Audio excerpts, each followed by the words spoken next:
Zotësile shëndrimi i PDK-s në lidhje me ndryshimet kushtetuese, a është për PDK-ja? Tash diskutojmë dhe shohim se çka kanë sjellë. Shiko, qëndrim është. Jo, le të janë 2011-s. Por pjesa dërmuese deputetëve as që kanë amandamentet, as që kanë marrë materialet, as që dinë për çka për çfarë. Tash para 15 minuta e ftun seancën. Ka bie kjo do të votoni apo jo i nderuar? Kjo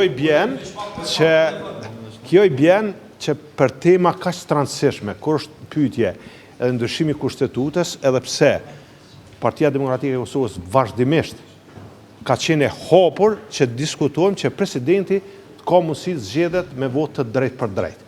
Mirë po, jo 2-3 orë e fundit, kur i s'ka dënë mandati presidentes aktuale dhe Kosova do të ketë president, jo për një dokument kaq të rëndësishëm, jo për amandamente të cilat janë të trajtuara nga gjykata kushtetuese para 15 vjetëve, jo në këtë kohë kur shumica e deputetëve të Kuvendit të Kosovës nuk e kanë as materialet. Cili do të ishte ndodhur me seancën për presidentin?